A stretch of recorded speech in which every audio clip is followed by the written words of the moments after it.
বুদ্ধিমান ব্যক্তিদের 10টি লক্ষণ চলেন জেনে নেই।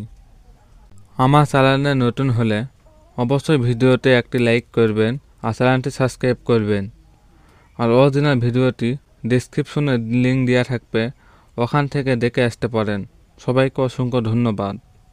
বন্ধুরা, আপনারা কি জানেন, কেউ যদি আপনাকে মোবাইলে ছবি দেখায় তাহলে আপনার উচিত শুধুমাত্র সেই ছবিটিকে দেখা, গ্যালারির অন্য ছবিগুলো দেখা উচিত নয়।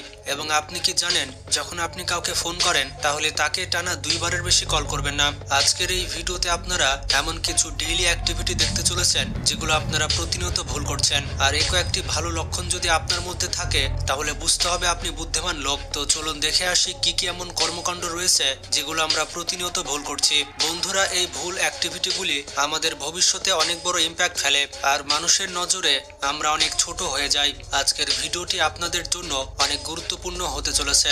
নাম্বার 1, কেউ যদি আপনাকে সাহায্য করে এবং সে যদি একজন দিনমজুর কিংবা রিকশাওয়ালাও হয়, তারপরও তাকে অবশ্যই ধন্যবাদ দিবেন। ধন্যবাদ বললে আপনি তার কাছে ছোট হয়ে যাবেন না, বরঞ্চ এতে আপনার কৃতজ্ঞতা এবং উদারতা প্রকাশ পায়। তাছাড়া ধন্যবাদ বলতে তো আর পকেট থেকে টাকা যাচ্ছে না।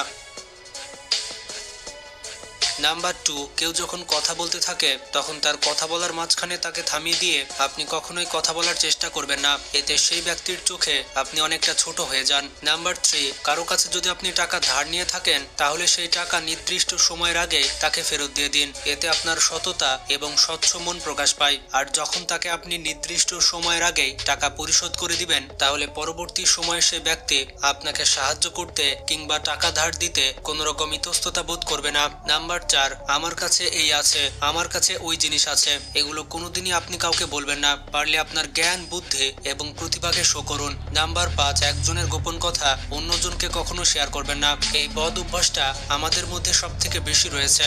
যখনই 4-5 জন বন্ধু বান্ধব একসাথে হই তখন একে অপরের গোপন কথা শেয়ার করে ফেলি। আপনি যদি কারো গোপন কথা শেয়ার করেন তাহলে আপনি সেই ব্যক্তির কাছে অনেক ছোট হয়ে যাবেন। আর দ্বিতীয়বার সেই ব্যক্তি যার ব্যাপারে এবং যাকে আপনি বলেছেন তারা দুজনেই আপনাকে কোনো গোপন কথা বলবে না। নাম্বার 6, অপরিচিত কোনো ব্যক্তিকে তুই বলে ডাকা উচিত নয়। এটা হচ্ছে একটি অভদ্রতা, হোক সে একজন হকার কিংবা রিকশাওয়ালা।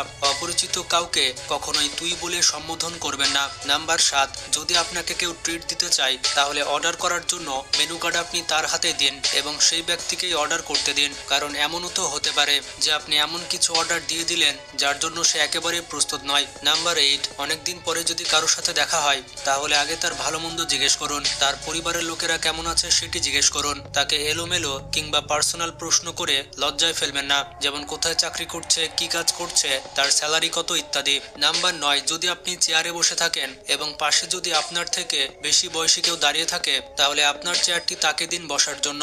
একই জিনিসটি আপনি বাসে কিংবা মেট্রোতেও করতে পারেন, যদি আপনার গন্তব্যস্থল কাছে হয়। তবে যদি আপনাকে দূরে যেতে হয় তাহলে এমনটা করার দরকার নেই। নাম্বার 10, কোনো রেস্টুরেন্টে খাওয়ার পর ওয়েটারকে বকশিশ দেওয়ার সময় এই কথাটি অবশ্যই মাথায় রাখবেন যে যেন তার অপমান না হয়। সেরকম হলে আপনি বকশিশ দেবেন না, কিন্তু যদি আপনি বকশিশ দেন তাহলে তাকে সম্মান করে দিতে হবে। নাম্বার 11, কোথাও বসলে নিজের পাকে এমনভাবে রাখুন যেন তা কারো দিকে পয়েন্ট না করে। যদি কারো দিকে আপনার পা পয়েন্ট করে তাহলে সেটি সামনে থাকা ব্যক্তির জন্য অপমানজনক হয়। এই বিষয়টিকে অফিস, স্কুল বা ইন্টারভিউ এবং গুরুজনদের সামনে অবশ্যই মনে রাখবেন। নাম্বার 12, যদি আপনার কোনো পোষা প্রাণী থেকে থাকে যাকে আপনি খুবই ভালোবেসে থাকেন তাহলে তার মানে এটা নয় যে সবাই তাকে আপনার মতোই ভালোবাসবে।